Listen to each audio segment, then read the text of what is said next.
Welcome to Wrestling Over Everything, everybody. We are a very funny wrestling podcast out of the Central Valley of California. I'm Andrew. That's Dusty. Hey. Subscribe to our YouTube, like it, the bell thing, and then the comment thing, and then follow us on Spotify and TikTok and Blue Sky. How about that? But the big one I would say is probably YouTube. Shut up. Cat wants us to be on YouTube also. He wanted me to plug his channel. Yeah, and it's actually him cooking, which is interesting. Yeah. I always feel bad when I do that because I tell him to shut up jokingly, and then he probably thinks he doesn't know what a joke is, you know? Yeah, he's got murder knives on the end of his hand, dude. He's gonna one day. He's been doing this thing where, like, if I'm sitting at my computer, he will, and he wants my attention. He's found out that my chair swivels. So he'll come and just subtly start turning my chair. So I have to like turn my head to look at what I'm doing. Just passive aggressive little bastard. My cats chase the players on Madden on my television, which is a problem because they're going to break my television, and I would like to not have to buy a new television. Yeah, you know, sometimes you gotta buy a new TV. You know what I mean? Sometimes your cat's gonna break your TV. So this is a unconventional episode of the podcast. Generally, we have like a thing that we're talking about, or a few things that we're talking about in some sort of structure. But today we're doing what I'm calling wrestling nonsense. Dusty has picked. I don't know how many of these things you picked. How many of these things you pick? I think there's 11 clips. You picked 11 clips that I'm going to put in the description of this episode. And Dusty, can you explain, like, don't explain each one individually. Right. Explain what the group of clips is. Yeah, so I just thought, like, I have a YouTube playlist saved that's just called Silly Wrestling Shit. That's for, like, things that we would never cover on the show because they don't need, like, there's no greater good to be had by surrounding this with more context that I'm going to give here, or like it's just silly stuff that isn't important in the history of wrestling but still funny or interesting or bad, like this. You know,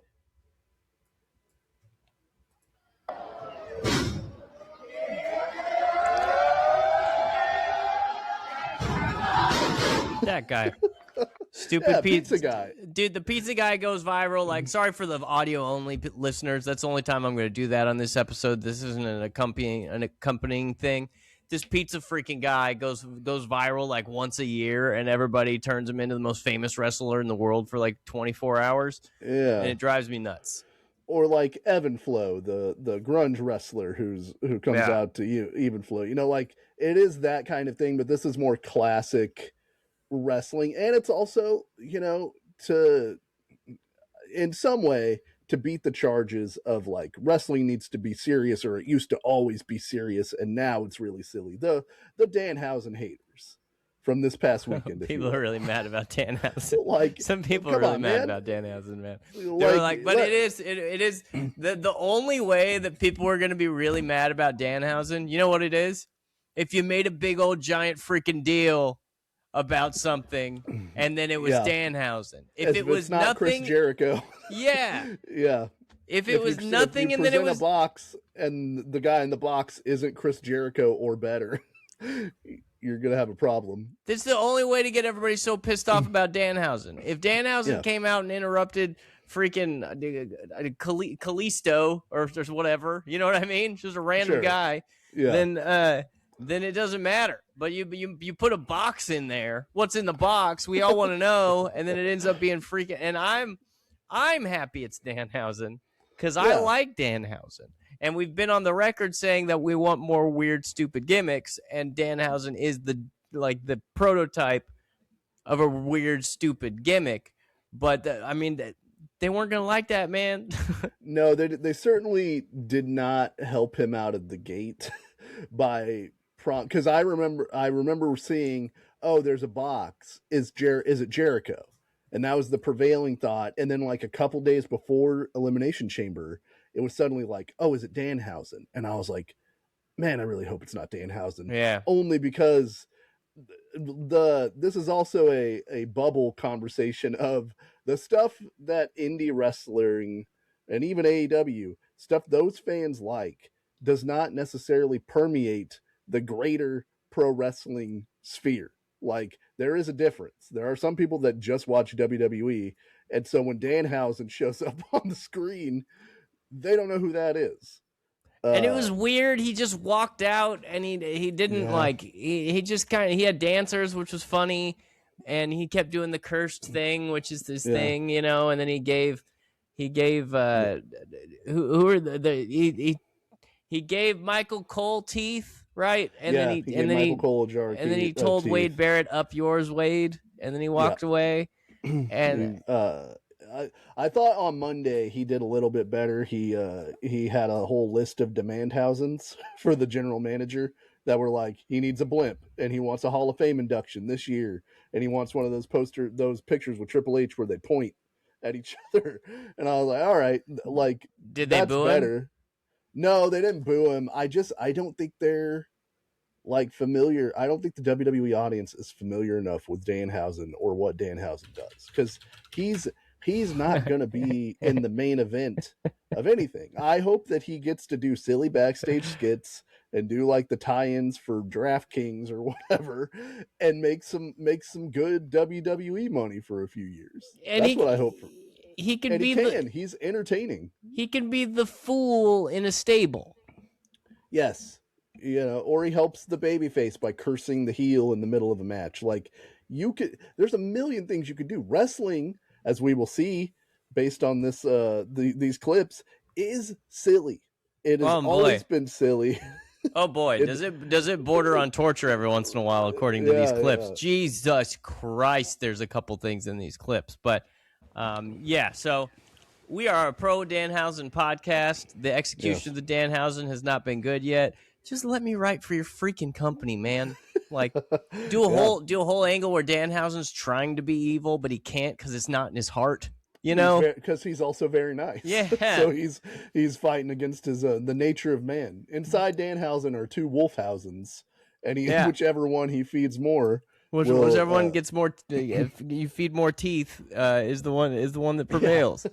And then if you're writing for Danhausen, if he gets injured, you could just replace Danhausen. I could just be Danhausen. I'm skinny I'm skinny. I've got tattoos.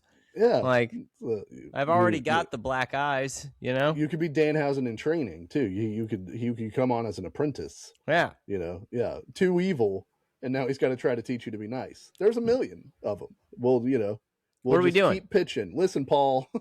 Listen to us. Good. We'll do it for a surprisingly low amount of money. You would be shocked. He will laugh and be like, "Yeah, dude, it's literally inconsequential." That's a rounding error for TKO. I will cost less than the box costs. How about that? I'll be less pricey than one front row ticket to WrestleMania. Yeah, that's So I went through and I just found some classic clips that I thought we could talk about, but that might never come up in the normal run of this show, because for whatever the reason is. So, and also from a few different promotions. So first, we're gonna start with, and I put them in chronological order. I don't know if you picked up on this, but I did not pick up on them being chronological.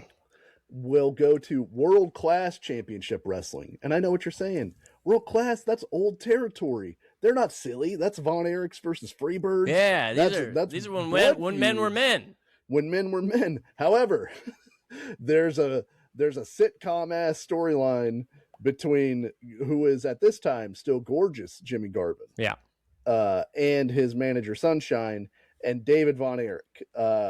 They met in Florida while they were both wrestling there, and David Von Erich really liked Jimmy Garvin, so he was like, "Hey, you should come work for my dad, and we'll do something together over there." So. We're kind of a big deal over there. So I don't know if you've heard of the Von Erichs. Man, my dad invented the Iron Claw. I put it on you tonight because I'm going over. I'm one of those guys. I'm famously the one who died in Japan. That hasn't happened yet, but it's part of the It'll be a whole thing someday. Yeah. Harris Dickinson will play me in a movie. I'm sure of it. So Jimmy Garvin and David Von Erich are feuding over the World Class Texas title. And in the course of this, during one of the matches, David wins, and the stip is Jimmy Garvin has to work on the farm. Yeah. For one day, being David Von Erich's valet and doing all his chores, because that's not something that a fancy man like Jimmy Garvin wants to do. Yeah. So Jimmy Garvin, fancy man, like he's like better than you, than you, Jimmy Garvin. Jimmy, you know, but he's also. It's funny that he's gorgeous Jimmy, and he still just looks like the bad guy from Rookie of the Year. This one's for mommy. Yeah, you know, I guess he's fancy for 1983 Texas. You know what I mean? Like he cleans his boots. Yeah, we're working on levels here. So they just, again, like I said, this could be an episode of The Fresh Prince. You could put this in this probably is a storyline in every 80s sitcom. Oh yeah. Guy's nemesis has to be his butler. It's literally the joke from Seinfeld where they're writing the first episode and it's Jerry gets a butler. Yeah. You've got something over on him. So like, you know, Will has to do Jazz's chores for a day or something like that. Yeah. They have to, but I thought there were a couple of funny things here whenever Jimmy Garvin's digging post holes for like no reason, it seems, because they're just in the middle of this field. Yeah. Maybe something's coming up. He's just giving them, yeah, it's bullshit work. Take these hay bales and move them over there. Yeah. It's literally break the big rocks into tiny rocks and then move them. Yeah. And glue them back together back into the big rock. Yeah. So Jimmy Garvin takes a break because he's like, I got a spur in my boot. Yeah. Give me a second. And David Von Erich is shooting skeet. Yeah. That like Lil Precious, Jon. Yeah. That Precious is having to pull for him from a chair, and he's shooting over Jimmy Garvin's head, almost hitting Jimmy Garvin with this gun. Like just redneck torture, essentially. Stop shooting skeet on my head. I've said that so many times in my life, dude. The times that I've had to move hay from here to there without a truck, let me tell you. One of my notes was, you want to make a free bird? Because this is how you make a free bird. Yeah, he has to wash David Von Erich's dog. I will say the dog is very compliant. This is a friendly dog. Until he's not. Dog changes his mind at the end. Dog starts to walk away at the end. They're like, yeah, stay in the frame. We're going to lose. David's not going to be in the frame anymore. The dog was like, I was only paid for a day rate. I've been here a day and a half. Yeah. I'm out of here. And of course it ends where Jimmy Garvin's had it up to here. Jimmy Garvin's only 5'10", so he's had 5'10" worth of guff that he's willing to take. He's willing to clean the barn. That's the last task, but he doesn't want to clean it on TV for some reason. He's like, I'll do it because I know if I don't, I won't be able to wrestle in North America again. That's what the lawyer said, bringing the lawyers back into wrestling from last week. But he's like, I won't do it on TV. I will not debase myself any further by cleaning this old shitty barn on television. It's a lot of people don't know it's wrestling law that if you're seen cleaning a barn, you lose the gorgeous moniker. You can no longer be gorgeous. Yeah, that goes to the next guy in line who put in the patent for it. Yeah, you got to be. He's got to be filthy Jimmy Garvin for at least 2 months, and then if nobody claims gorgeous, he can reclaim gorgeous. It's a whole long process. It's like whenever a website domain is back up for purchase. It's like putting a guy on waivers in MLB. Do you know what Jimmy Garvin does for a job? He's an airline pilot. And he's like a damn good one. He's like a high level airline pilot now. And he's 72, so he's probably retired now. But I don't want a 72-year-old flying my plane. You know what I mean? Well, and so he's the only guy. I mean, what do you put first on your notables?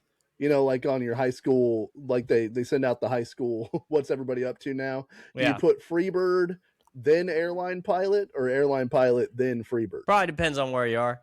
If you're in Texas, you put Freebird first, 100%. I was one of the Freebirds. I wasn't one of the big three, but he was probably number 4, right? Yeah, I didn't think that he joined the Freebirds until way later, but in doing my research for this, I found out he was like Freebird adjacent kind of the whole time. And then whenever they couldn't get Terry Gordy in WCW, they were like, bring in Jimmy Garvin. That's fine. See, well, that's what I'm saying, dude. Like, maybe David doesn't make him do all this shit. Maybe he doesn't join the Freebirds. Like, he's just leading him to a life of heeldom. Yeah. Pushed him into this. Jimmy Garvin, a lot of people don't know this, my first Freebirds match was a Jimmy Garvin Freebirds match. And him and Michael Hayes got into the ring and pointed at each other like this. Yeah.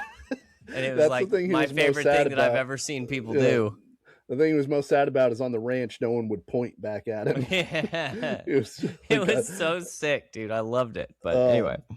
Yeah, so this that's just old timey wrestling, like weird stipulations. You got to be this guy's butler. This guy gets to take your wife as his valet. Just old wrestling shit. That's really funny to me. And I thought they both played it pretty well. Jimmy Garvin was pretty good in that. So yeah, Jimmy Garvin was great in it, and David was being like sufficiently dickish, you know? Yeah. Just dickish enough, but like in Texas, I could see that still making him a babyface. Yeah. Next up, we've got Hulk Hogan and Mr. T on Hot Properties with Richard Belzer. Have you ever seen this clip? Yeah. Yeah. I haven't seen. I don't know if I've seen the whole thing of Belzer being like, "This was real," by the way. Yeah. But I've seen him. What happens? Yeah, so on March 27th, 1985, this is 4 days before WrestleMania 1, to promote it, Hogan and Mr. T go on this talk show. And Hogan is being like a pretty cool guest. I couldn't find the whole thing on YouTube, but apparently from what I read, he's being like pretty affable, and Mr. T's being weird. Mr. T said he would only do the show if they would go get 50 kids and put them in the front row, and some of them needed to be disabled for some reason. Like he was just being like weird demands from Mr. T. Which one of these kids is R-worded? He keeps saying. Yeah. But because it's 1985, Belzer at one point is like, "Hey, put me in a wrestling hold because I don't think wrestling's real." And Hogan's like, come on, man. Like, I don't want to do it. And he's like, no, put me in a hold. And so finally, Mr. T like kind of eggs Hogan on, and he's like, okay, I'll do it. And Hogan is like, he's gigantic. His arms are fucking huge. Yeah, he's a big boy. And Belzer's a small guy anyway. He's a comedian. And so he goes to put him. I'll lean on you more here. Is he putting him in a front guillotine, or is it like a front face block? It essentially works like a front guillotine. It's right? basically like a standing guillotine. Yeah, it's basically exactly what John Jones did to Lyoto Machida. It's a hold that you can put on somebody that's fake, or if you crank it, it's a legitimate submission. I think it was like arm in too. Like he was grabbing his other forearm. He like locked. It's a shoot hold. He locked him in it for. But it seems like I think there's a chance that because I don't think Hulk was trying to like put him out. I think there's a chance. No, it wasn't arm in. He just freaking chokes him. Oh, this is like almost like a darce, like a standing darce. It's not even a guillotine. Look at this. Yeah. Because it's a weird hand grip. Yeah, he's got under the chin and over the top like that. So it's like a. I don't know if there's a better way to describe that, but it's basically a standing darce choke. What is he doing? And then he just cranks the hell out of it, and Belzer just goes completely limp. But Belzer, like an idiot, puts his arms out like a bird at first, like, "Hey, I'm a plane," like Jimmy Garvin's flying me, and then that's where he ends up right there. Yeah. So Hogan has him in it, and Belzer's like, "Okay, you got me in it," and then Hogan's like, "Do you want me to crank it a little bit?" And Mr. T's like, "Go ahead and crank it," and he's like, "Okay," and he cranks up on him. Hulk goes, "Let me know when you want him to stop squealing." Yeah, and He cranks up on it, and Belzer immediately goes out. Yeah, it's in like 2 seconds. He's like out cold. And Hogan lets him go. And Hogan had said before he put him in the hold, hey, I'm worried about how hard the floor is. I don't want you to hit your head on the floor. And wouldn't you know it, who won the pony? He smacks the back of his head on the floor. And Hogan, the reason we watched this, aside from it just being weird, is it's so funny to see Hulk Hogan's face when he realizes he choked this guy out on TV, because he's like, oh, fuck. Yeah. Because it's 4 days before WrestleMania, the biggest event in the WWF's history up to that point. And Hogan's the lead babyface, and he just choked out a guy and busted the back of his head open. Yeah, and this was like, it turned into a big pain in the ass for the WWE, right? Like, Belzer sued the hell out of him, and like, yeah, because when Belzer picks his head up, there's a lot of blood on the ground. Yeah, and Hogan slaps him in the face to wake him back up. And so Hogan like has to slap him, and he's like, hey, you're all right? It's okay, it's okay, brother. I was an EMT in Korea. Yeah, everything's pretty chill, right, brother? You're not going to sue me, are you? And you're not going to sue the Hulkster. You know how many kids you'd make sad? Yeah. So after that, they go to commercial. They come back. Belzer's not on the show anymore, and Hogan's like, everything's like pretty chill. Where'd the twerp go? Yeah. And so he does sue for $5 million. In 1985, it finally gets settled. In 1990, he gets $400,000 and buys a home in the south of France that he called Chez Hogan, which is pretty good. Dude. That's pretty funny. From what I hear, Belzer is a pretty funny comic. Like, he was around for a long time. And he was making that Law and Order Special Victims money forever. It's just like, man, you really let the carnies in the regular world were not ready to meet one another at this point, because every person who thought they were funny or was trying to be legit would always be like, well, is wrestling fake? Put me in a hold. And every wrestler's like, I gotta protect kayfabe and choke out Richard Belzer. See, there's a halfway point, right? You know, like, when's the last time? Well, MMA guys have done this before, but it's usually on mats. But like, MMA guys will put you, like, they'll go on Opie and Anthony and put Jim Norton in a chokehold, but they'll do it like that's all you got to do, right? So they feel it for a second. You don't do it until the guy's limp, and then you dump his ass on the ground, like. Yeah. Well, apparently Hogan thought that he was like, I thought that he was going to pretend to pass out and not actually pass out. And Hogan, I don't know if he didn't realize his own strength or how small Richard Belzer's neck is. He's I'm used to putting this hold on King Kong Bundy. Have you seen that fucking guy's neck? Yeah, and he probably also just never choked anybody very often. Like, he probably didn't know, like, how quickly people can go out, because, like, usually, brother, the referee comes and picks their arms up. Yeah, I'm waiting for his arm to go up at least 2 times. Yeah. And if I know it never goes up less than 2 times. Yeah, it's not coming down that 3rd time, brother. This is also the same era. I almost put this clip in where John Stossel from 2020 did a whole expose on pro wrestling. Yeah. And he went very annoying. That guy sucks. And he went backstage at a WWF event and asked Dr. D, David Schultz, if wrestling was fake, and Schultz slapped the shit out of him. Yeah, I've seen that one. And so you just can't put the freakazoids from pro wrestling into the regular mainstream for a while. These dudes don't have media training. The Hulkster's the best you got, and he just choked a dude out. Yeah, he just almost killed Richard Belzer live on television. Yeah. Okay, 3rd. This is one of the weirdest things. It's so WWF. The WWF decided to start doing something called the Slammy Awards, which is the night that they give out fake awards for pro wrestling. It's a good idea. We used to do the Snarkies. Yeah, if you're an entertainment company, which is what Vince so badly wanted to be, you have your own Oscars. You make your own award show. but they also had musical performances. Yeah. And so this is where it becomes a bad idea. Right. You can have bad ideas encased within a good idea. You know what I mean? Yeah. Not everyone's going to be a home run, but somebody should have called back on Vince on this one.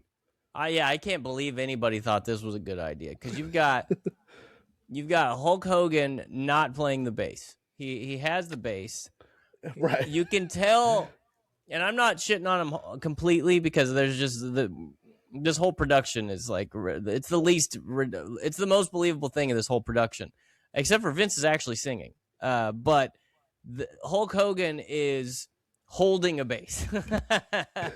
That's about what you can give him. Yeah, he is holding the bass guitar. And you can tell by what his hand is doing that he has played a bass. And we all know, yes, like, Hulk's lied a lot, but Hulk knew how to play a bass at some point in his life to some level, right? Yes. He is for some reason doing slap bass at certain parts of this. He just got the new Chili Peppers record, dude. He's got what was the one? Fuck, I forgot what the one before Apache. Before Blood Sugar Sex Magic was called. But he's for some reason he's slapping the bass in this like song and dance show tunes number. You've got Jake Roberts, Brutus Beefcake, and Macho Man playing the trumpets. Yeah, they're the horn section. I had no idea. No, the multi-talented. Yeah. The Jake the Snake Roberts. The Uplift Mofo Party Plan. I just hit me was what that stinking not my style, you know? No, but not my tempo from Hulk Hogan here, but there's a song called Fight Like a Brave on that album that's good, but it's chaos.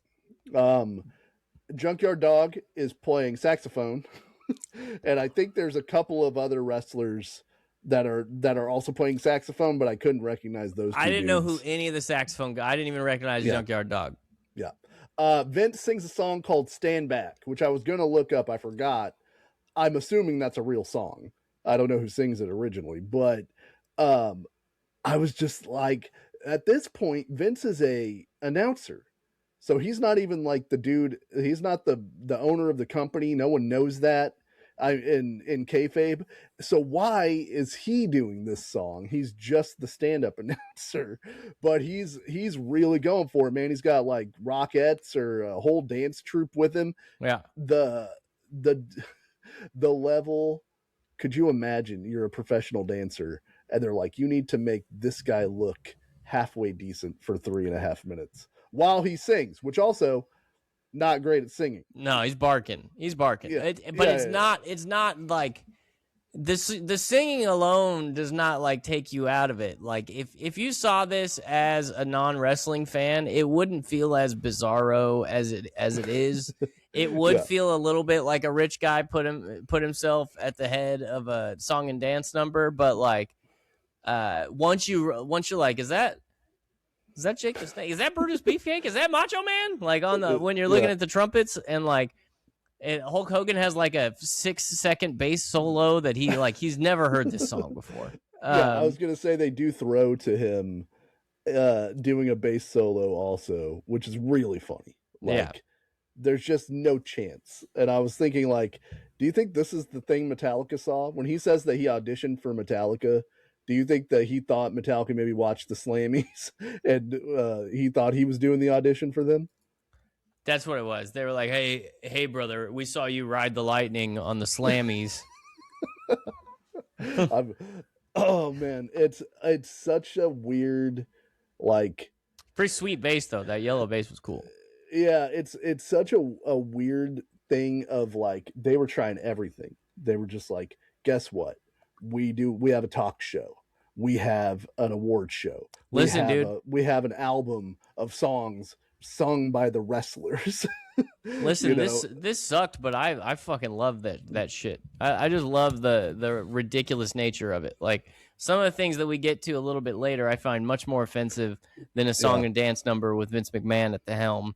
But it is like there's a big why element to like giving the Macho Man a trumpet. Like I'm gonna keep going back to that.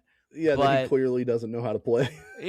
But like other than that, it's like I love the idea of the Slammys. I like the idea of doing a big to do about something, that type of stuff. I mean, it's weird, but it's not the Vader and Sting mini movie that we're going to talk about later. Yeah. Just so everybody knows, best performance by an animal was won by George the Animal Steele. That's pretty funny. Like that. Junkyard Dog was so pissed. Yeah. There's only 3 of us. Yeah. There's a snake, a dog, and an animal.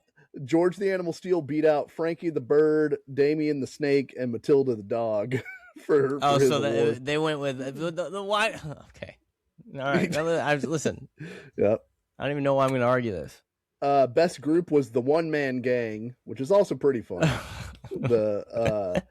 And then Humanitarian of the Year, Ted DiBiase, in parentheses, won through extortion. So that might have actually been a good time. The Slammys might have been fun to watch. As soon as you said there was a Humanitarian of the Year, I knew who was going to win that shit. There was no way the $1 Million Man was not winning that. Was going to backdoor his way into that one. All right, next.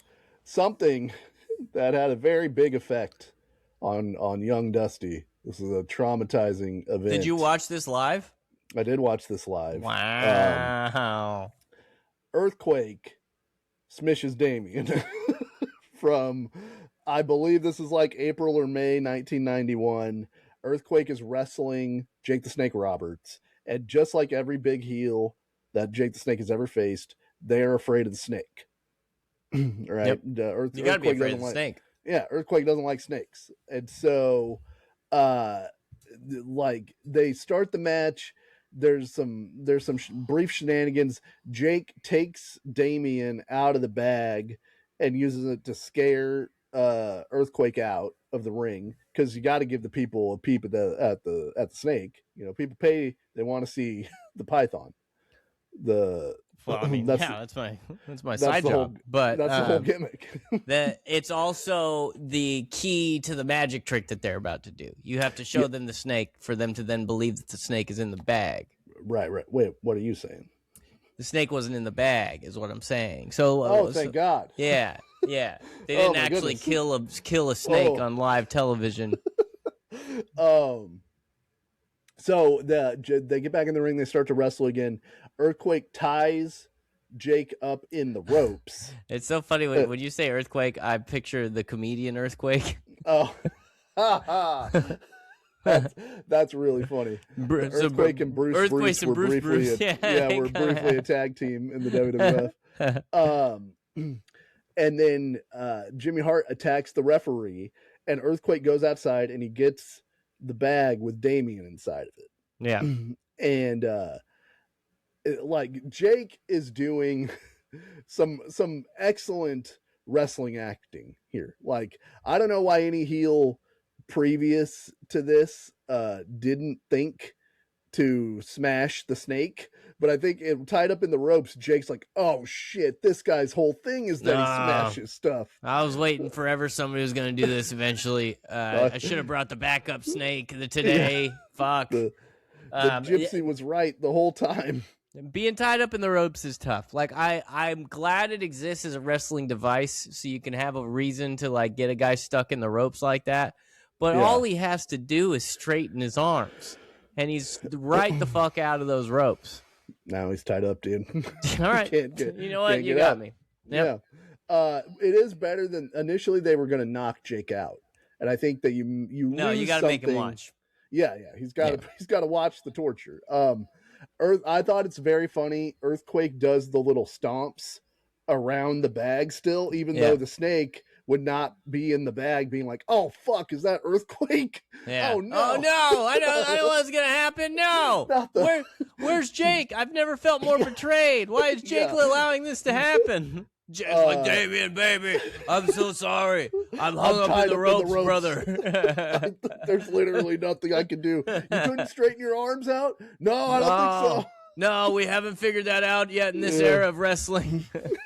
So Earthquake goes off the ropes. He jumps in the air, and then they cut to Sean Mooney, who's an announcer in the event center, reacting to the smish. Yeah, but they never. I didn't. He goes, remember this. Oh God! Oh. Yeah. As a kid, I thought they showed it. That's in my mind. Because they might as well have if you're a kid. You know what I mean? Yeah. This is like my Bernstein Bears situation. Like, I remember seeing the bag get sat on by Earthquake. So he does it like 2 or 3 times, and every time they cut to Sean Mooney being more and more like, dear God, yeah, fuck, dude, it all squeezed out the mouth. It was weird. Like a tube of red toothpaste. This snake is. He so just keeps keeps like in super graphic. Oh man, now Earthquake's butt's bleeding. That's crazy. Maybe the snake bit him through the bag. I don't know. I gotta assume it's a Jackson Pollock painting in there at this point. I mean, oh man, it's what a terrible turn of events for it to squirt all over Jake's face. It is just that is just salt on a wound, brother. Yeah. And Vince the whole time keeps going. Anybody who's had a pet die knows how terrible this was. And it was like, dude, nobody's pet has been smished by Earthquake. But Vince is basically going, picture this was your beloved dog. Yeah. Imagine Coco Beware's backstage imagining him smishing Frankie the parrot. Oh God damn it! I'd love for somebody to smash that parrot. I hate. Is Coco here today? I hate that parrot. So Earthquake finally gets ushered away after his heinous crimes by the referees. Heinous crimes. Yep. Hey, look at that. Shout out to me. And the referees. Finally, enough referees have figured out leverage to be able to free Jake the Snake from the ropes. Literally, they just touch him. Yeah. Well, by the way, we missed the part where Jimmy Hart is just like amateur wrestling Earl Hebner down to the ground in the corner the whole time.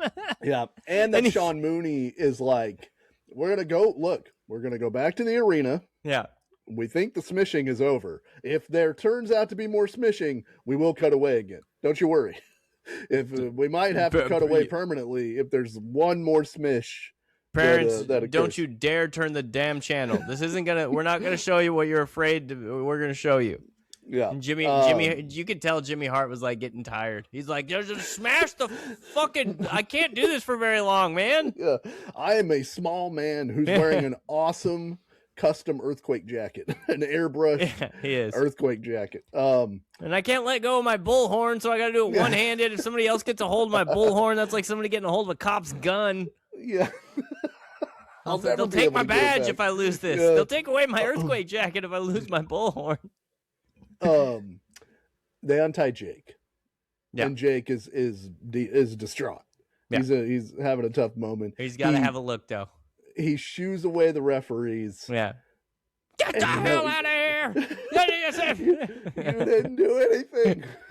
Now my snake. You watch that fucking fat motherfucker kill my snake. I hate all of you. You know what? But here's the thing. Maybe my snake's okay. I need to tell you. I have to look. No, Jake, don't look. No, I have to know. I gotta look, man. I gotta know if he's okay.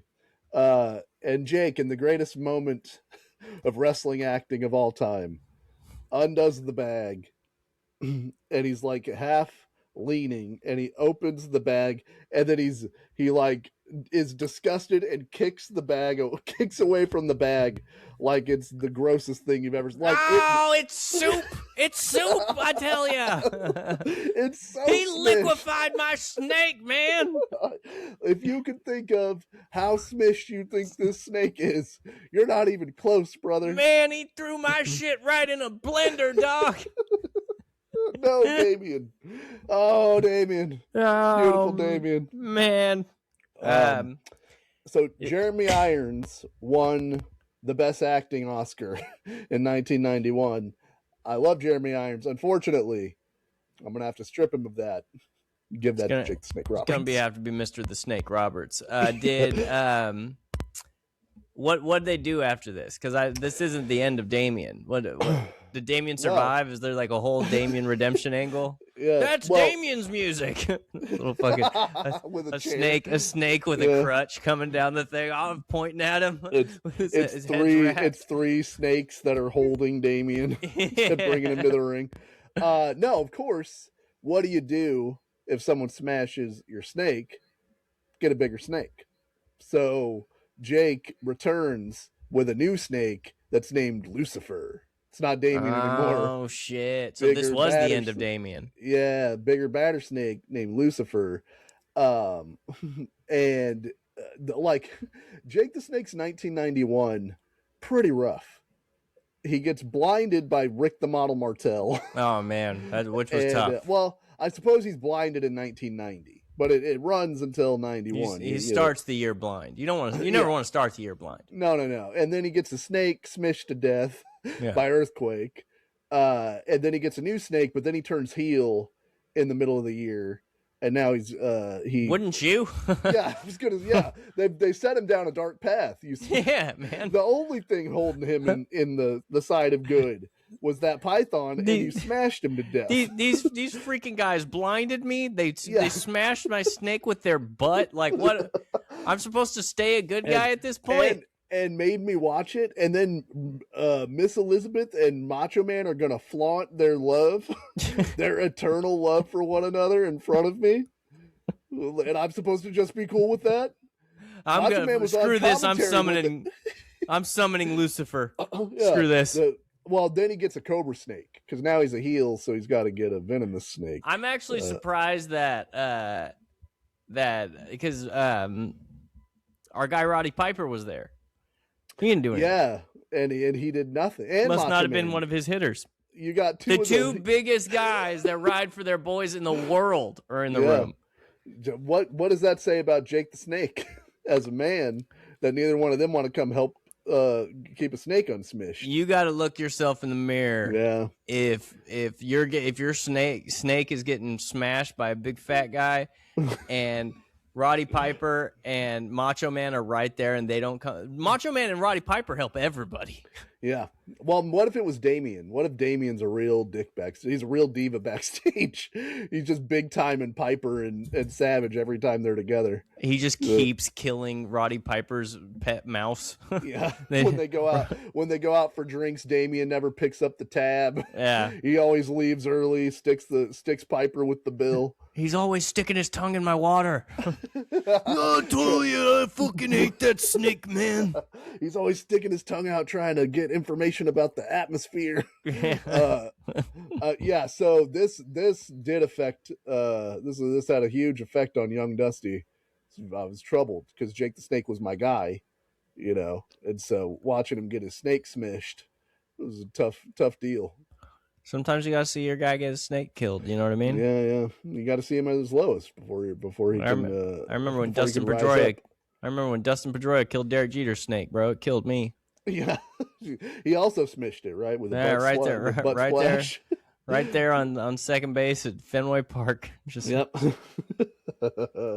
All right, next we got two clips in a row because one of them was not enough. We've got the Ultimate Warrior, Pop Shango. This one shit just gets unbelievable, dude. I gotta say, the next couple clips, like, I'm not gonna include the snake in this. I don't think. Sure. But like, let me just make sure. Yeah, the entire rest of this, I'm thankful for like you and the rest of the at that time very stupid wrestling fandom. Yeah. For putting up with this shit so we could get to Austin. Just get us to Austin. Yeah. Like, it's unbelievable what you guys watched before Stone Cold Steve Austin showed up. Sometimes it's a tough gig, We got Papa Shango putting a voodoo curse on the Ultimate Warrior.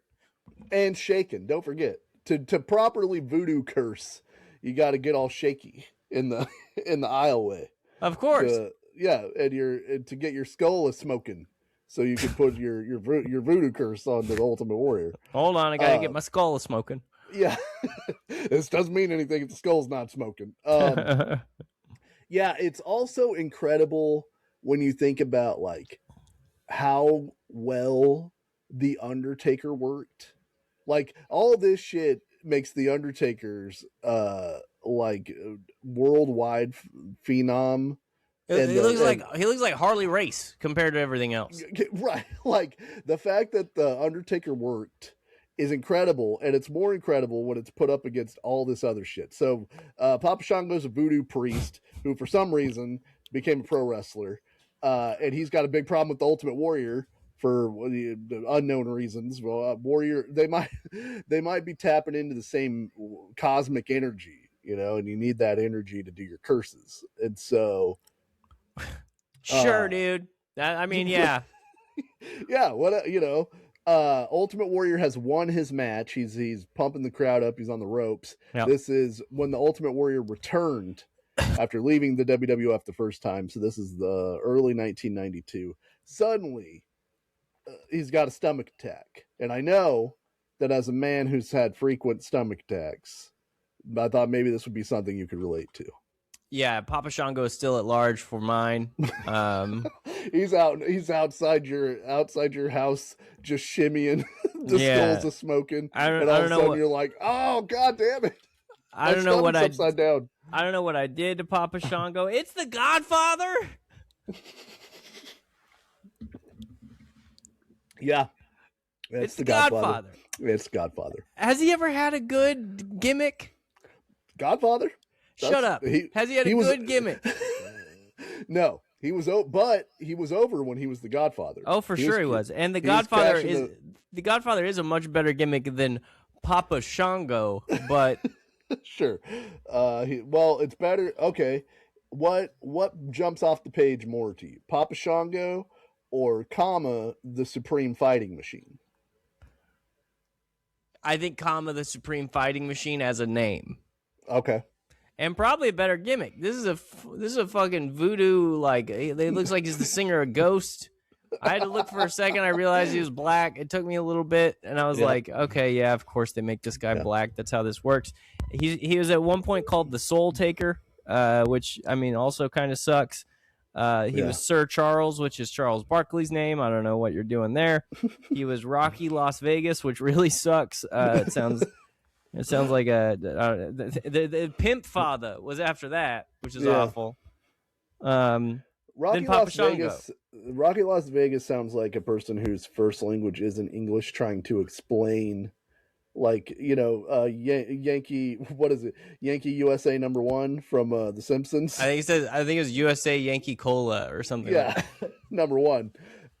Take me to Rocky Las Vegas, and you're like, I don't know what that is, man. Or it's like a it's a Russian internet personality, and he wears a bunch of fake chains, and he just flaunts about it. His name is hello, my name is Rocky Las Vegas. It's an Ali G character, for sure. So while this is happening, so Papa Shango's in the aisleway, he's shimmy shaking, the skulls are smoking.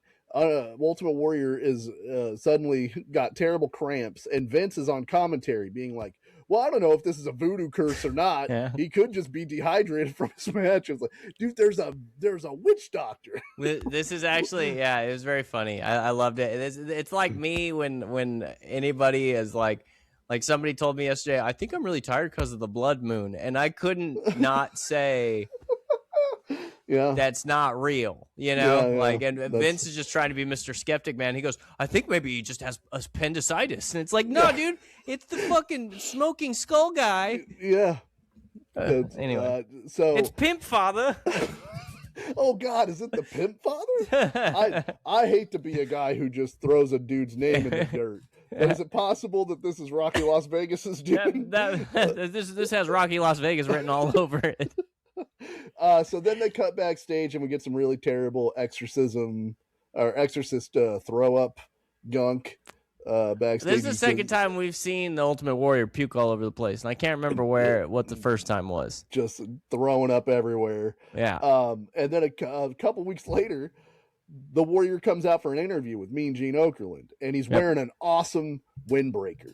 I hate to I love pointing out these little details. It's a WWF windbreaker that's white, and then on the back has airbrushed Ultimate Warrior which is pretty sick. When I was 8 years old, I definitely wanted this. It does look cool, yeah. The war, Mean Gene gives him the easiest softball question. Hey, Papa Shango says he cursed you. You worried about that? And there's no way to know based upon the Ultimate Warrior's promo if he is worried about it. He's like, no curses affect me because the power of the Warriors take me into the desert where I open my third eye and I go on a journey with a fox, and then he shows me where the real curses are, and then I bring those back, and the only people that can curse me are the Warriors. And Mean Gene's like, okay, awesome. So the curse hasn't worked. And Ultimate Warrior again is like, power of the Warriors. You can't do anything to me. I'm not worried about curses. What I can't tell you the stuff I'm really worried about. You can read about it in my blog. So if the curse didn't work, where have you been? Oh, I got thrown in the jail for a couple weeks for ecstasy. Anyway, Warriors, Warriors, and he's cutting his promo, and then all of a sudden, ooze. Oh man, voodoo ooze starts coming out of the top of his head. Yeah, like a little bit at first. It just looks like mascara is kind of running down his face. It looks black at first, but then it looks red. It looks like they actually tried to make it like blood.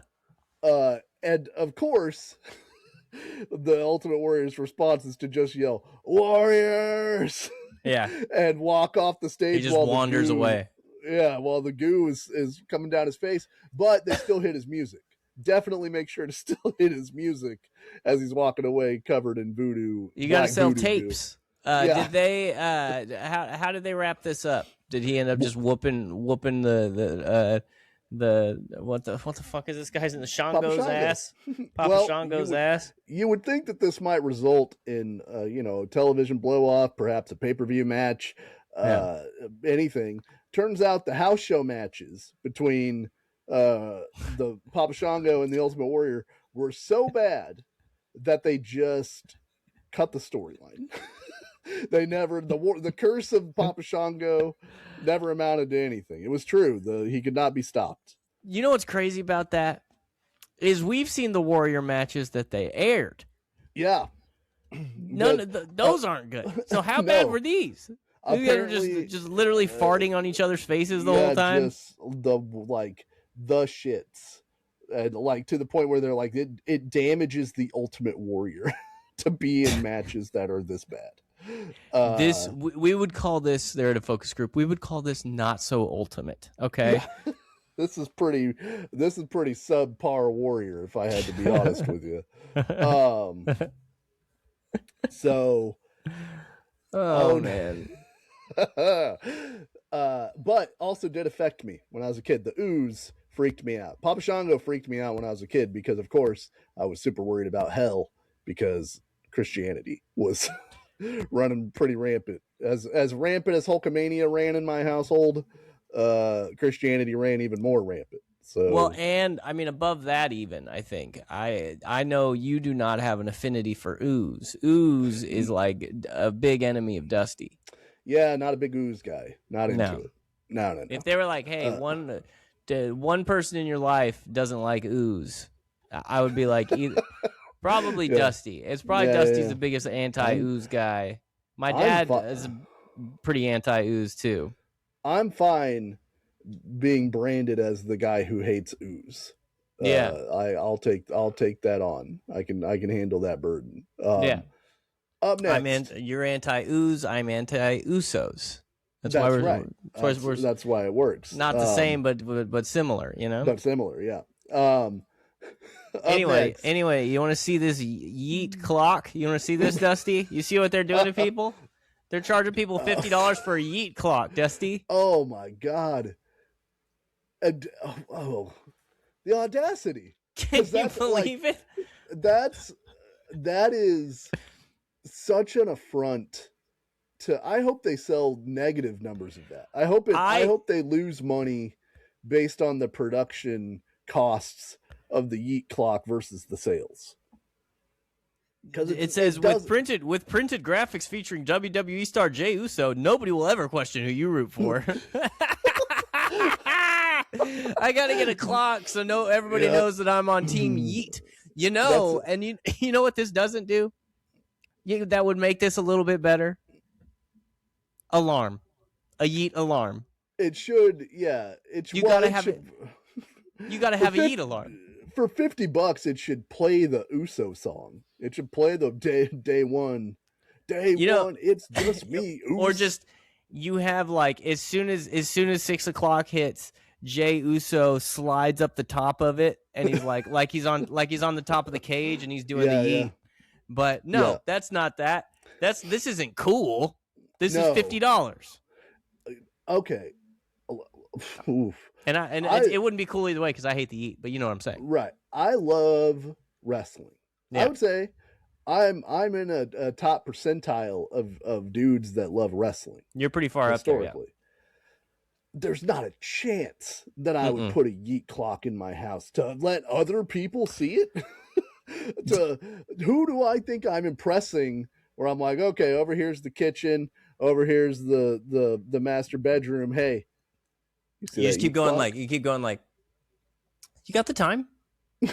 And like, if they don't say anything, you stand next to it, but don't look that way, and you're like, do you happen to know what temperature it is outside right now in this room? Actually, not outside.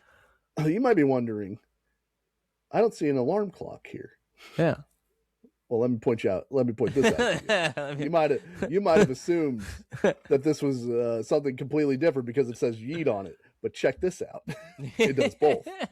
That's I don't. Okay, so here's what's worse: the Yeet clock or the debut of the Giant Gonzalez. Fuck! It's the debut of the Giant Gonzalez. The Yeet clock is awful. So every subsequent thing I wrote, okay, this is the worst thing. Okay, this is the worst thing. Like, okay, so this is Royal Rumble 1993? 1993. Historically, the one that my grandma sent me for Christmas. Okay. Is that the one with Aladdin? That's the one with Aladdin, yeah. Hell yeah. And the one that has the Bret Hart Razor Ramon match we watched not too long ago, that's really good. It's awesome. And so match. We've got the countdown. Who's in the ring? Oh, Undertaker's in the ring. Undertaker and the Berserker. Don't forget about the Berserker. My love for you is like a clock. I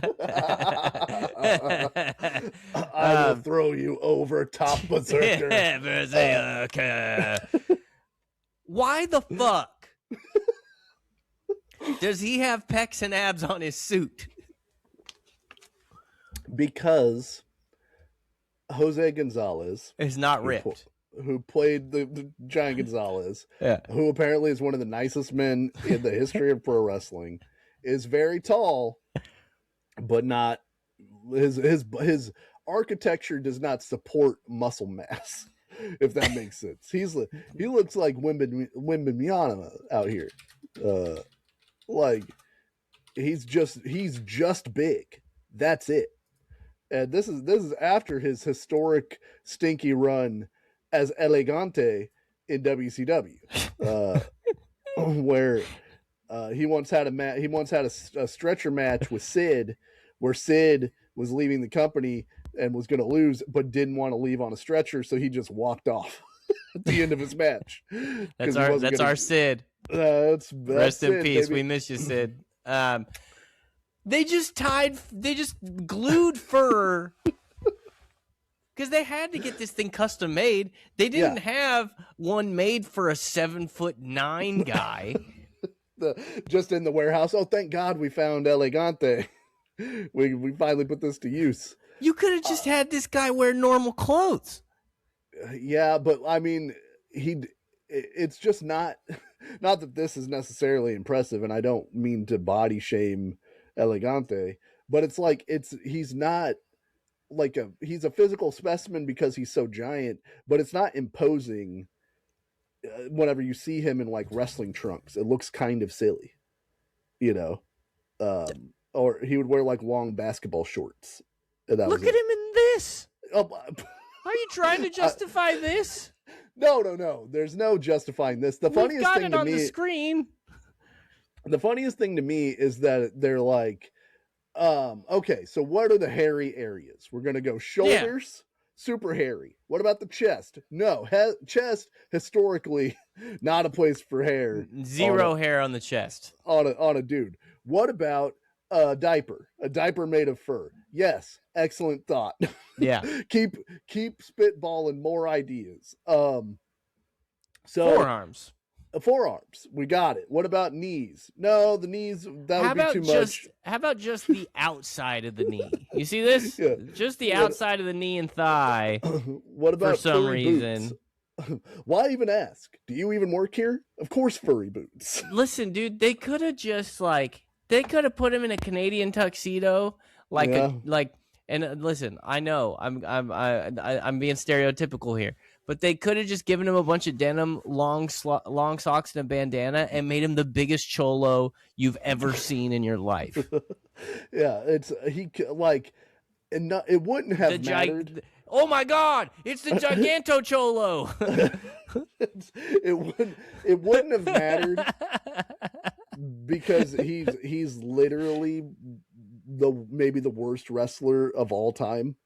But yeah, he looks stupid. When you put him in that outfit, you can't send him out there. That is, you're doing malpractice to your guy, sending him out in that once he's in it. You walk up to him and he just goes, Dios mío, cause he knows he's about to look like a giant fucking butthole on TV. So he comes out, and the announcers are like, "Who the fuck is this guy?" God damn, that's the biggest Mexican I've ever seen in my fucking life. He's from Argentina. He's bigger than the two biggest Mexicans I've ever seen in my life. He's and the whole thing is he's more giant than the Undertaker. This is years of the Undertaker's career are plagued by get the Undertaker a bigger guy or a fatter guy, and that's who the Undertaker feuds with. And so all the giant Gonzalez can do is like Great Khali, big chop the Undertaker. Whoa. Yeah, and kind of glower menacingly at him. Even he choke slams him and he barely gets him off the ground. Most of it is the Undertaker fetal positioning with Giant Gonzalez's hand on his neck. Yeah, they're like, we've never seen the Undertaker get the shit kicked out of him like this. Yeah.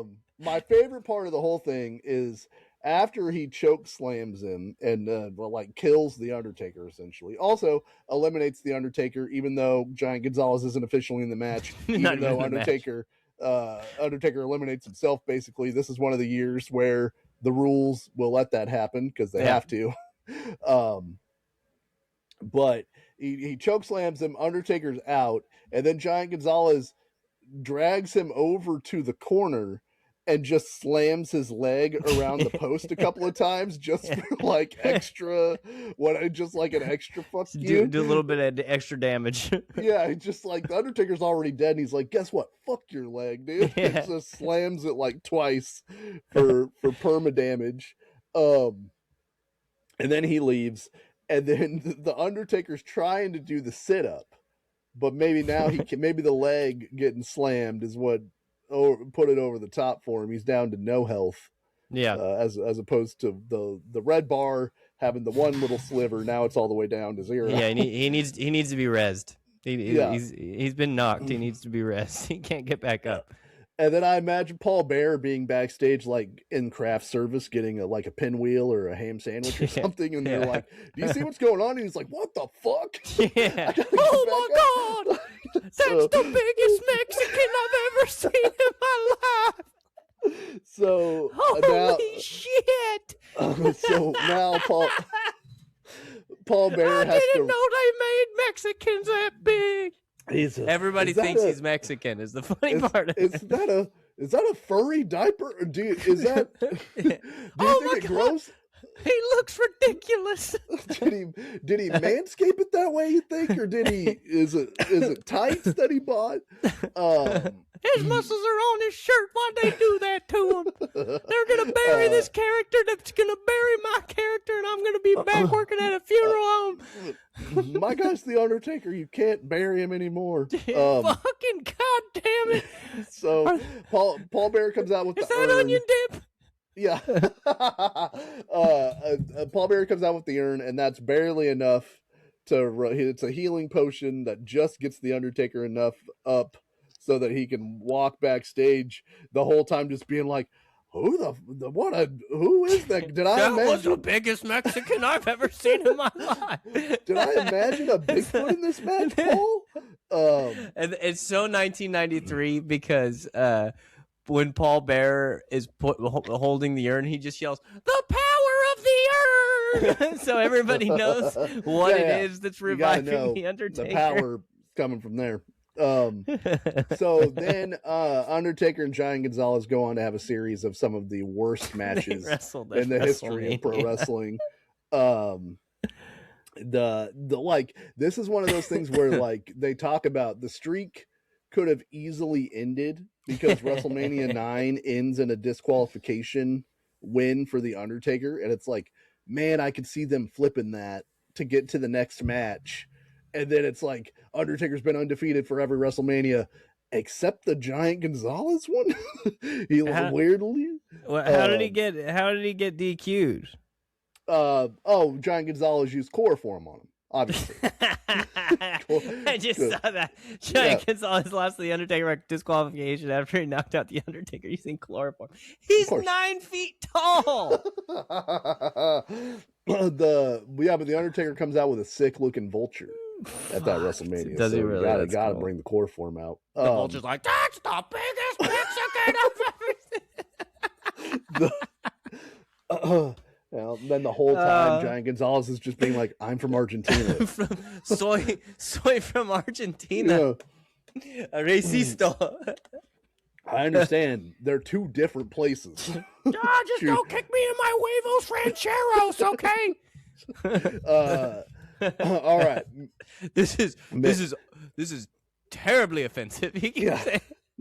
Maybe the highlight of this entire thing. Oh, it's the worst thing I've ever seen in my life. Also in 1993, this is 1 month later from the debut of the Giant Gonzalez. We are in preparation to Superbrawl 3. All right? Superbrawl 3 is coming up. We've got Big Van Vader, toughest, meanest motherfucker in the world. Taking on Sting. Stang. Kaka. You ever heard of him? Top babyface, surfer, blonde mohawk, or flat top. I gotta tell you too, he was stunningly hot in this. I'm a very straight man. Yeah, like this whole thing is puke. It's the worst thing I've ever seen in my life. But it's crazy how hot Steve Borden is. Like this was the hottest he's ever been in his life. Yeah, I can't believe they put paint on that face. Like what are they doing? Straight up surfer Sting. Yeah. They're like, we've done a few Vader versus Sting matches. What do we do to spice it up? And it's like, ooh, what about a strap match? These two guys hate each other. We put them in a strap match. Strap them together. Yeah, that'd be pretty brutal. That's awesome.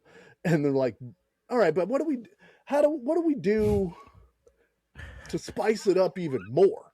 Like, it can't just be a regular strap match. And Dusty Rhodes is in the back, and he's smoking a cigar, and he goes, what about the White Castle of Fear, baby?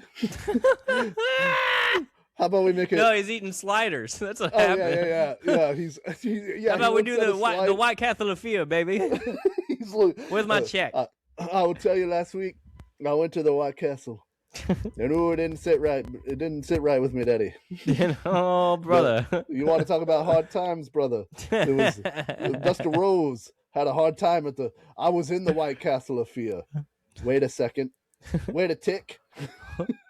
Hold on, just wait one tiddly minute. Yeah. He always says weird ass shit. Yeah. Hold on, I got two donkeys. They're roaming around in my brain. Give me a second. One of them's gonna lead me to water, baby. And it's so. Oh, they drinking. The donkeys are drinking. Hold up, the donkey are drinking. So they announce White Castle of Fear strap match, and as a kid, again, most of these are because I picked them because as a kid they had some effect on me. I was like, oh shit, what would be the White Castle of Fear? Yeah, like that sounds sick. And so also Dusty Rhodes' idea, we're making movies, baby. They make a mini movie. We make a mini movie, baby. they're to sell. Again, this is to I've sell... made many movies, but this time I think we should make a mini movie. A mini movie. This is to sell people on the idea of parting with their $24.99 to watch Superbrawl 3, right? So do you do a hot angle? Do you do a bounty like Dusty, like Ric Flair and Harley Race? Do you do a hospitalization angle? Do you do a classic series of promos? No. You make a mini movie where Sting gets an invitation via old-timey scroll to go to the White Castle of Fear. And this thing makes less and less sense every time I watch it. I watched it like 4 times.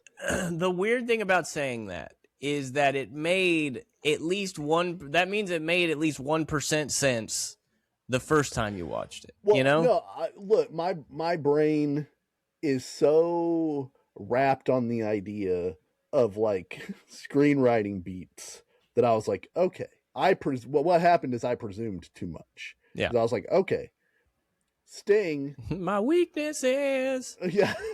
I presume too much. I was like, okay, Sting must know that this invite is from Vader. Wrong. He doesn't know. I was like, Sting must know what the White Castle of Fear is. No, he doesn't know.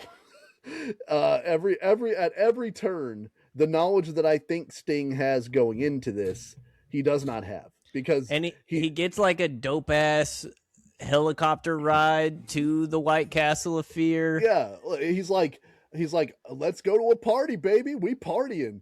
And then he gets in the plane and he looks at the invite and he's like, what is the White Castle of Fear? Yeah, I was making a helicopter before. I was making a sandwich. Yeah, you got in a helicopter and you didn't know where you were going. I was making a sandwich and I heard him say, oh yeah, I like it. Because I think, is it Vader that goes, I know you like a party, like that type of thing? Or is it Sting that's, okay. No, it's Sting. I thought it was the White Castle of Beer. Oh, Sting misread it. He was because it was in the Rocky Mountains. Yeah, old-timey font. Well, and then what you're talking about is Sting is getting visions of Vader through telepathy somehow, like, because Sting's sitting there and then it crossfades Vader in a snowstorm going, I know you like playing games, Sting. I know you like to risk it all. And like, how are we seeing this? This is in Sting's mind. And there was like a guy with an eye patch that was the worst actor of all time, just screaming. Cheatham, the evil midget in WCW. Are they both Cheatham? Because I thought the first guy was a normal sized guy, and then the second one was a little guy. They're both Cheatham. It's possible they're both Cheatham. I can only speak I gotta look to it the little guy being the Cheatham. little guy. Yeah. So it goes. Somebody goes. Who's the man? And then it shows the midget going, you're the man. For no reason. Well, first the helicopter pilot is like, Sting, I see the White Castle of Fear. I found it. Like he didn't know where he was going, and then it cuts to an exterior shot. There's nothing out there. It's just the mountains covered in snow. And so okay. Yeah, it's Cheatham. It's a little guy. They're both the little guy. I didn't notice when the first time I saw it. Yep. That's him. That's our guy. And can you tell me who curly head this guy is? Not that guy, that's Vader. Who's the fucking curly hair blonde guy that's with him? Oh, my friend. Is that, can you tell me? Say the name. That's Handsome Harley Race. Oh, I thought it was Harley Race, dude. I didn't want to let myself believe that Harley Race allowed this to happen. I'm getting demonetized to show this, but it's not letting me just pause it on Harley Race's face. So I'm just playing. There he is. I can't believe Harley Race is in this. Look, dude, he's cashing that check. He's in it. So, yeah, so Sting shows up to like an eyes wide shut, weird, like orgy party with all these women. Yeah, it's the weirdest thing. Sting's here, but the Vader big hood, big mask is sitting in the center of this feast table because of course you got to have your headdress at the feast, and Sting hits this line where he goes, Vader. Oh, he goes, nice place you got here, Vader. Reminds me of your personality. Cold. Yeah. Got him. Yeah. Got his ass. Oh, I can't believe you said that about me, Stinger. in my own White Castle of Fear. Yeah. And then I didn't even say anything about you wearing shoes in here. We've got a whole feng shui thing going on in the Castle of Fear. Look at these footprints. There's one set of footprints walking through here. No, now Cheatham's gonna have to clean this up after we get done. They keep yelling, "Play the game," and and Vader and Harley Race is like, "You've come here to accept Vader's challenge for a match," and like, "What challenge? What the hell? What? What are you talking about?" One of the greatest pro wrestlers to ever live. Yeah. One of the true kings of the sport. Literally the Mount Rushmore of wrestling. Yeah. He's in this goddamn stupid shit. And then Vader throws him the strap. Sting puts the strap on. The headdress explodes, so the table sets on fire, and then Vader starts dragging Sting across the table of fire, and it cuts, and then it's like, to be continued, order Superbrawl. What happens is the strap breaks, but it breaks and they cut it into an explosion. So when the strap breaks, it goes, it covers the screen. It says to be continued, Superbrawl. By the way, look at this freaking dreamboat. Listen, dude. Yeah. What are we doing? How do we make that what year is this? This is 1993. 4 years later, we make that dude goth. That dude, that face, we make him goth. Look, I guess 3 years later. Was it 96 that he started doing the Crow Sting? Yeah, started doing Crow Sting. Going to the White Castle of Fear changes you. You can attest to that. You're a different guy now than you were before you went to the White Castle of Fear. It is the White Castle of Fear that did it to him. That's actually a really good point. Can't believe I didn't think about that. Now, did this make a difference to the buy rate of Superbrawl 3? No. I mean, I want to watch the match a little bit more now just to see what followed this horse shit, but like... Can I tell you? Regular strap match. Just the White Castle of Fear strap match turns out just a regular strap match. Just a regular strap match. Does the Stinger go over? Actually, I do not remember who wins that match. Wow, dude. Holy shit. Only 95,000 buys for old Superbrawl 3. Ooh. Yeah. That is not good. Which is the same amount as their previous pay-per-view, Starrcade 92, which did not have a White Castle of Fear match. Or what is purported to be a $300,000 mini movie that was made. They spent $300,000 on this thing. That is the purported number. The funny thing about this, I believe Vader wins. Vader wins with Harley Race on his of course, yeah.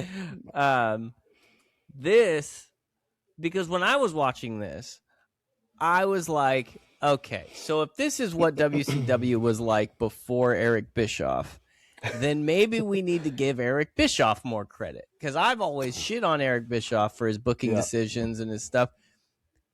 Turns out Superbrawl 3 is the first pay-per-view, the first WCW pay-per-view with Eric Bischoff as executive producer.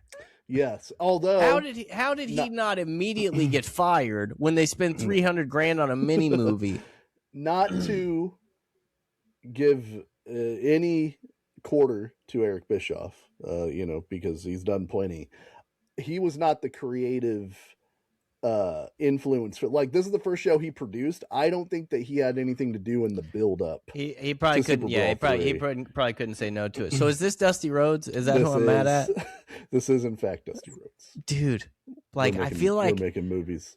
This is the thing, man. Like, I love Dusty Rhodes. He's one of my favorite ever in ring, like all that stuff. And even the guys like Jim Cornette thinks he's a genius and all these things, like the true boys like revere Dusty Rhodes. But what the fuck is this?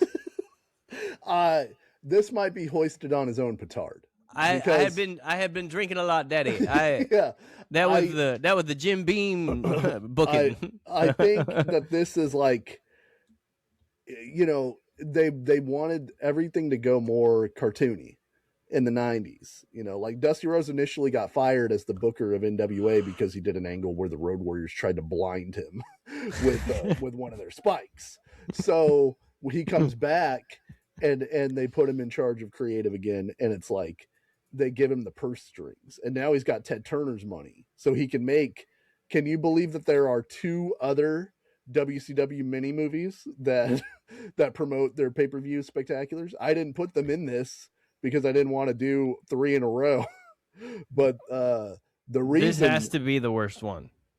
No, the Jake the Snake in the biker bar with Sting doing the spin the wheel, make the deal is pretty tough. We got to watch that. There's no way it's worse than this one, because this one makes no sense. Neither does that one. They all have Cheatham in them.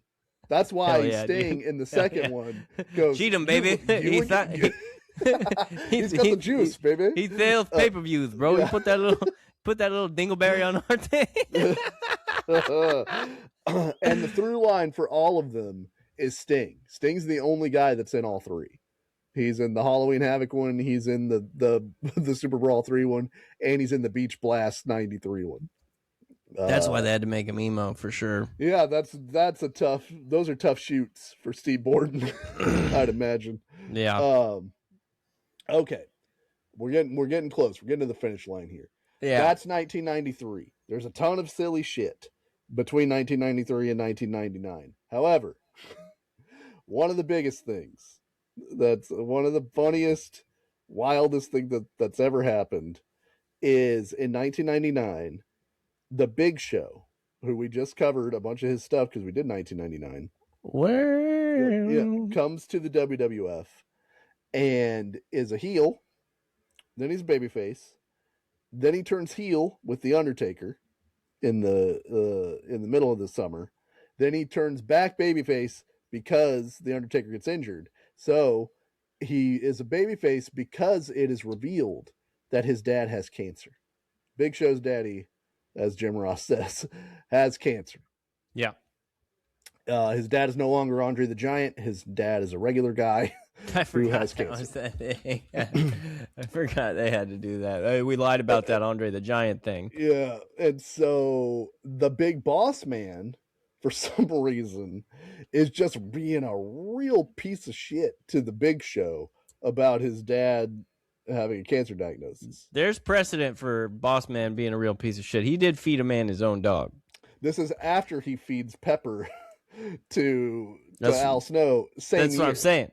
Yeah, it's the same year. It's mere months apart. The Kennel of Hell match is in September. This is in November. So the Boss Man all of 99 is being a menace. It's probably because he got hung from the Hell in the Cell. Who had a worse year? Jake the Snake in 91 or the Big Boss Man in 99?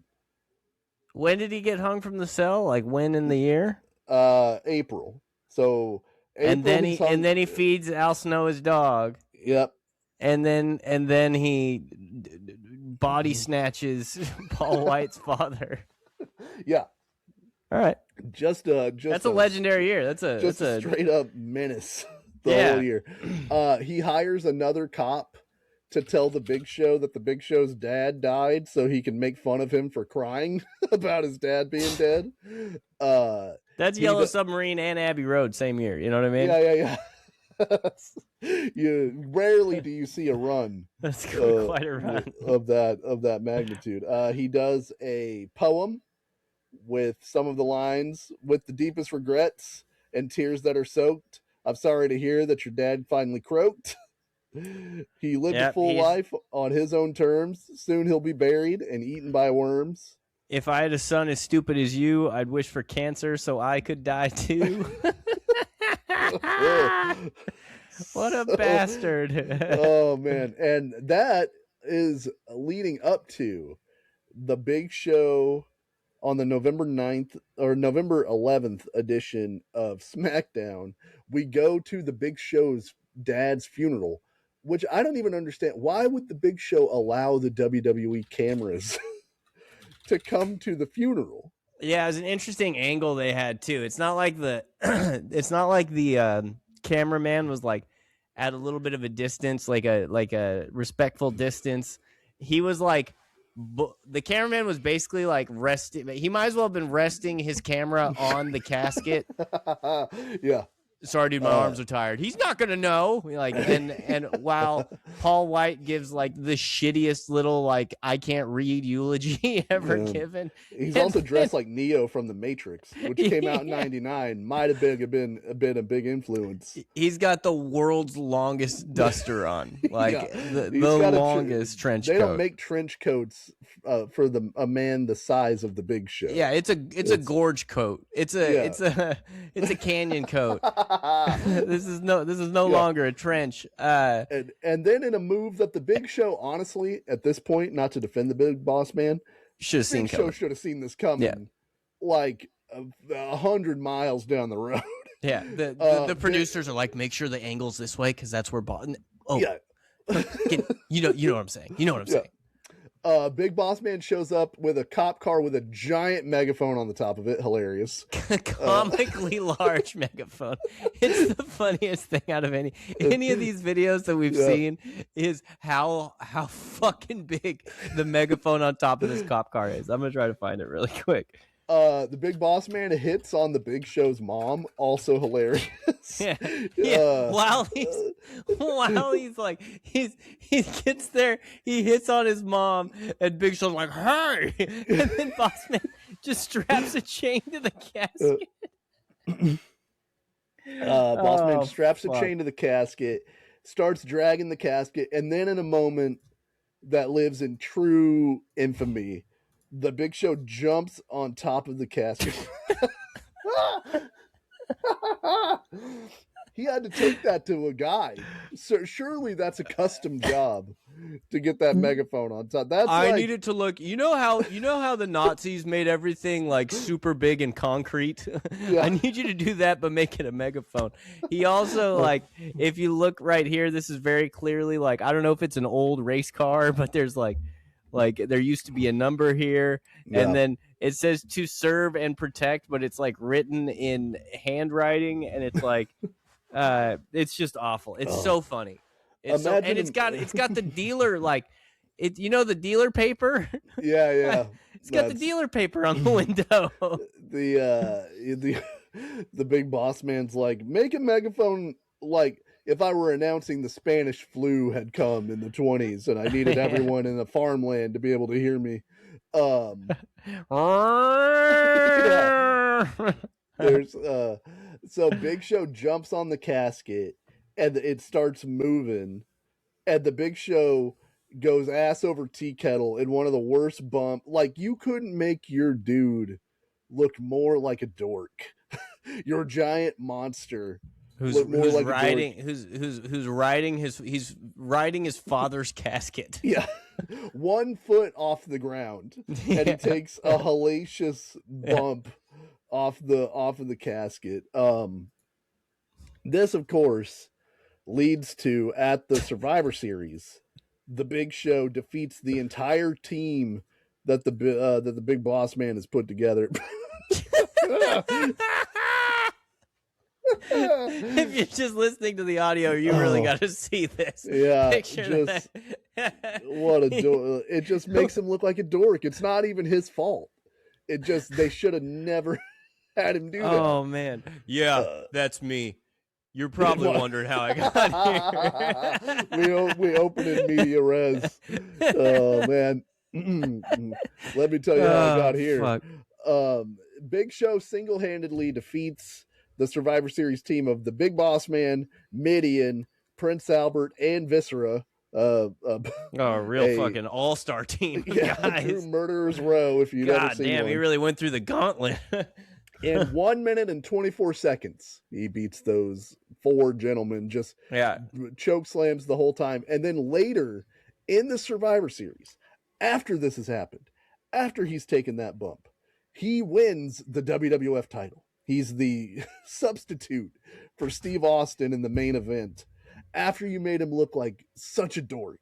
You can't come back from your daddy's casket getting stolen. Because of this vignette, I am bringing a gun to my dad's funeral. Like, ain't nobody gonna do me like that on the day of my father's funeral. For all his haters. If I see anybody with even with a loud stereo driving anywhere near my dad's funeral, I'm shooting up that car like freaking Sonny Diane and Godfather. 2 weeks in a row, I mentioned that one. Jimmy Hart better stay away. I don't want to see a megaphone.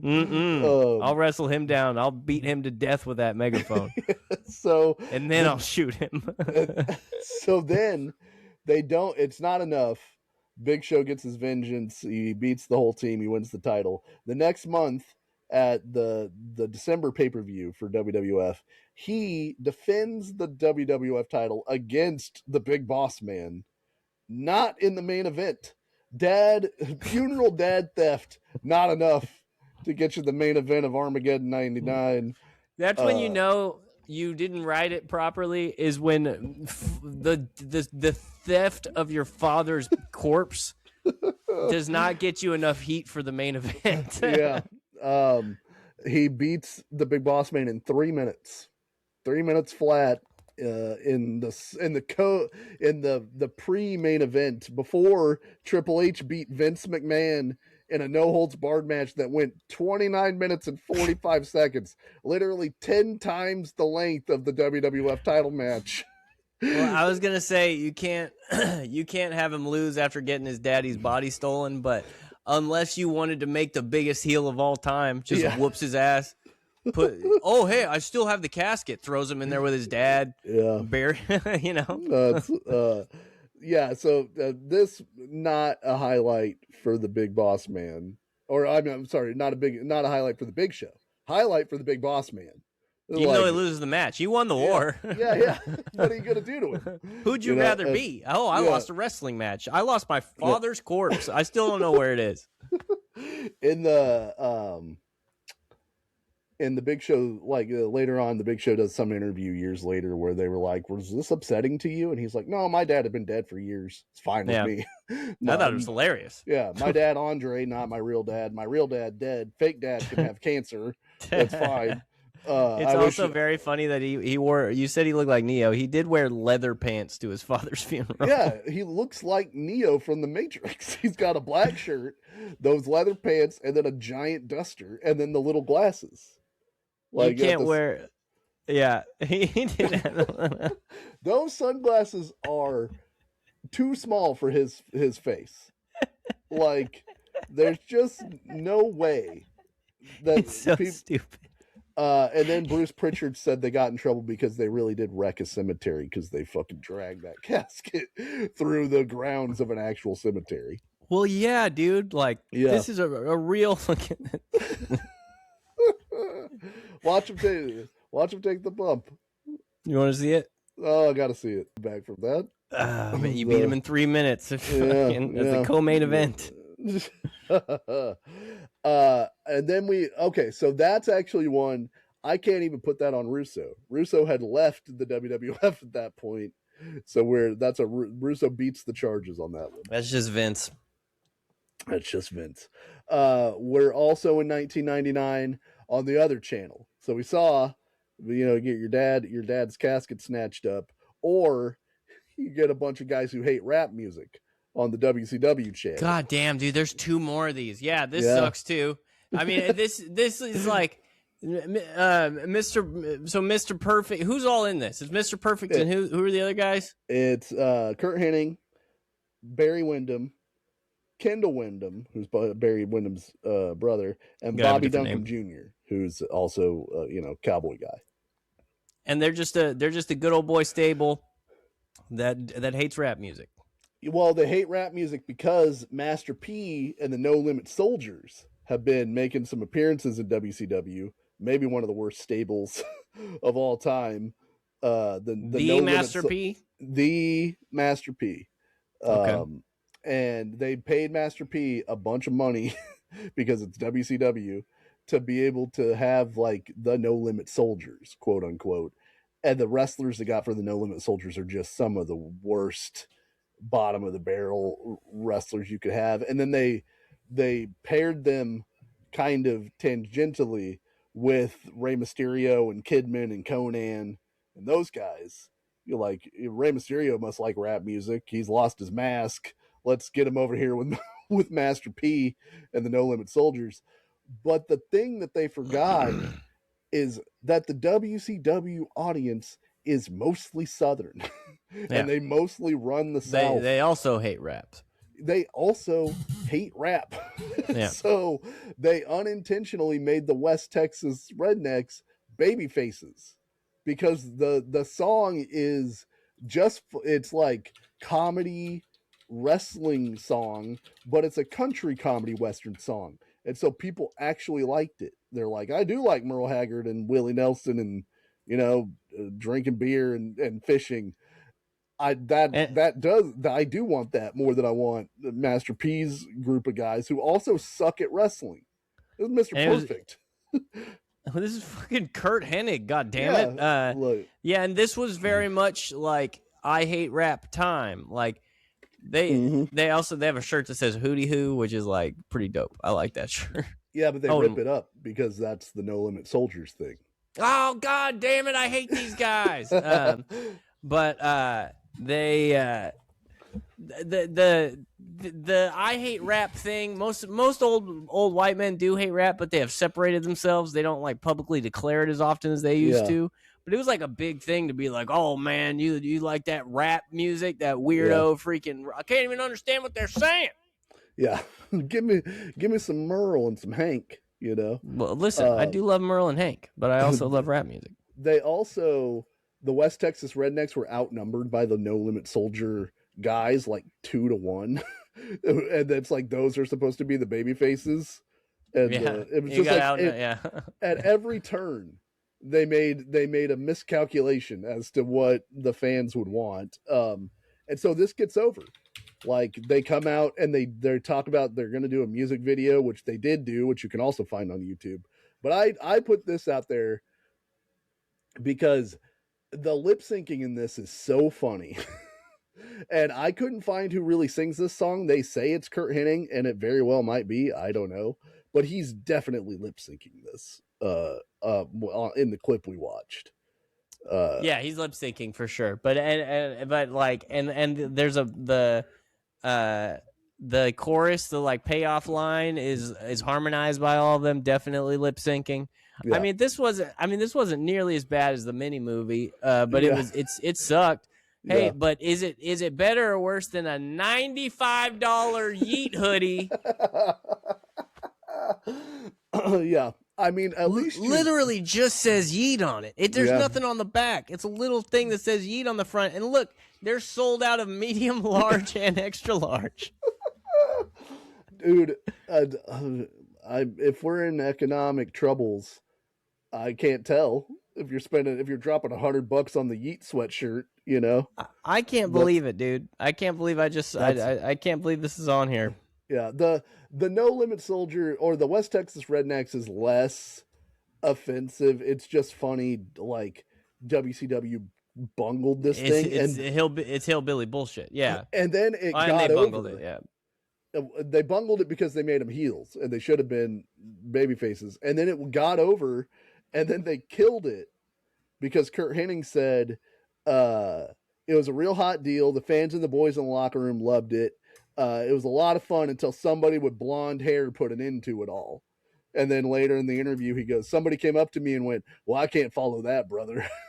And so they killed the West Texas Rednecks because Hogan was upset that it was more over than he was. One of the greatest superstars in the history of wrestling says that he can't follow Rap is Crap, the song. That's tough. That's a tough beat. I do like at the end Kurt Hennig goes, I didn't lip sync that either. Yeah. Just as the ultimate. And finally, just as a fun little aside for us, we got the Jackass guys getting destroyed by Umaga, which is, I guess, less wrestling crap than it's just funny to see Steve-O and Pontius in a wrestling ring, because they're promoting Jackass 2, which we still say funniest movie in the history of mankind. Oh man, like the hardest I've ever laughed at a theater, I can tell you that, is Jackass 2. It's not even close. I don't believe that Steve-O and Pontius like pro wrestling. That it's purported that they do, because they get a real softball question about, you guys love wrestling, right? You grew up watching it. Who's some of your favorites? And Pontius just goes, me. Yeah, I am. Well, that's some Pontius ass shit to say. Yeah. But yeah, they probably didn't have Steve-O is tanked. Like Steve-O is like, because Steve-O was addicted to a lot of drugs at this point. Yeah. Who knows what he's on, but he's on a lot. Like he is on a good one. Like he's doing whippets in the crowd. Every drug. He's on every drug possible. Yeah. And he says, we came here to kick ass and whoop butt. Yeah. It's just that's so Steve-O. And what is that Pontius say? Somebody's going to hell early. Yeah. And they're just in the ring, and then a really offensive stereotype, Armando Estrada comes out, who's I do not like this guy. No, he is not one of my guys. No. Fake Cuban Armando Estrada comes out, and he's like, oh, you guys are crazy. You're wild and crazy guys, huh? Let me introduce you to my friend. And then Umaga comes out, and we talked about Umaga when we did our John Cena episode. Like, this dude would have drawn so much money with Hulk Hogan in the 80s, because this is a straight ass 80s wild man from a unknown place gimmick.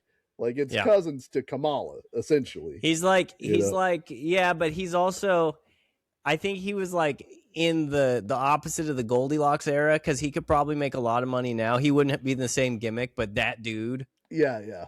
With like today's lexicon, because there's like a bunch of like Samoans doing a lot of really cool stuff, and Umaga could wrestle. Yeah, like he was really good, and and passed away, unfortunately. He beat the dog shit out of fucking Mr. O. He like actually punched him in the head a couple times. So Steve-O does a backflip in the ring, and then clean too. Yeah, he nailed it's crazy. Like, if he got pulled over and did that, I think they'd let him go, because like he landed it 100% clean. He stuck Clown it. college works. I don't know what thing Steve-O and Pontius are trying to do, but they make like a Rube Goldberg machine with their bodies, where they like get into a chicken fight position. Like, Steve-O does a handstand. It's a human catapult. Yeah. That's what it is. Oh, of course. Yeah. And Umaga just straight up kicks Pontius in the chest, Charlie Murphy style, and then picks him up, and Samoan drops him, which looked pretty tough for poor old Pontius. He also kicked Steve-O in the chest. Oh, yeah. Both of them. Yeah. Of course, yeah. I watched an interview with Steve-O and Chris Pontius where they were talking about this, and Pontius said that Samoan drop hurt so bad that later on he was trying to sleep, and he woke up and he couldn't breathe. Yeah. Like, whatever, you know. And doesn't Steve-O say that he got knocked out at one point during this? Like, the first time he hits the ground, he gets knocked out or something? So what happens is Steve-O gets hit, and then he gets slammed, and then he's laughing at Pontius, because Steve-O's like awake and Pontius looks more beat up than Steve-O is. So Steve-O's laughing at Pontius. Yeah. So then Umaga comes back in, and apparently Steve-O was supposed to laugh at Pontius, but Umaga thought he was laughing at him. And so Umaga comes back in, gives Steve-O a really hard kick to the back. Yeah. Just kicks the shit out of him for real, and then slams him and hits him with a top rope splash, which Steve-O also said was not I can imagine that being kind of stiff because he wants it to look good and he doesn't care about Steve-O. So he slams Steve-O, and then Steve-O doesn't know that he's supposed to sell being dead. There was not a lot of pre-production put into this particular thing. So he's moving around, and Umaga is like thinking that he's disrespecting him.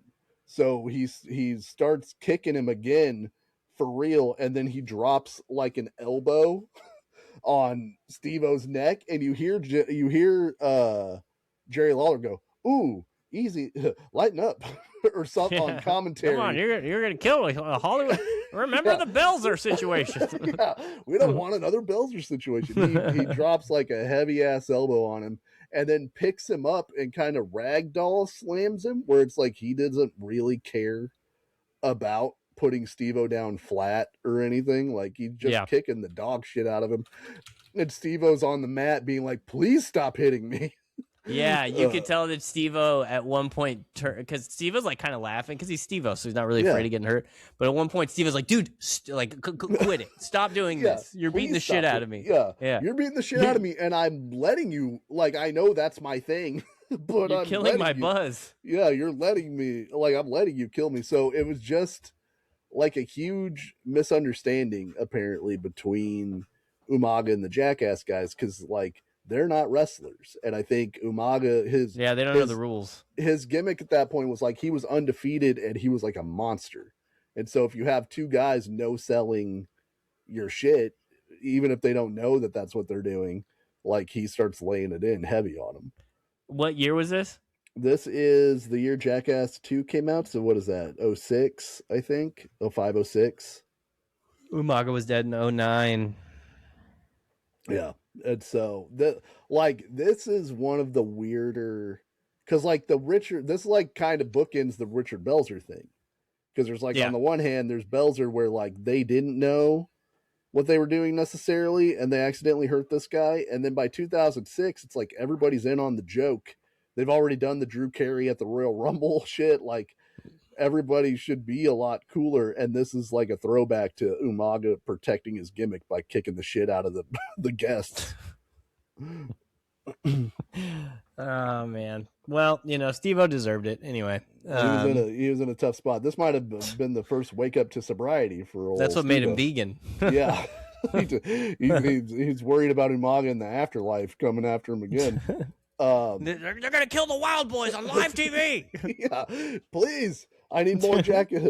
There's 3 more movies I need to make. Yeah. All right, so that's like just I don't know, some silly wrestling stuff throughout history. Like, go anytime that you're upset with the current wrestling product, which you have a right to have beef at any point, but go back and watch the Giant Gonzalez debut.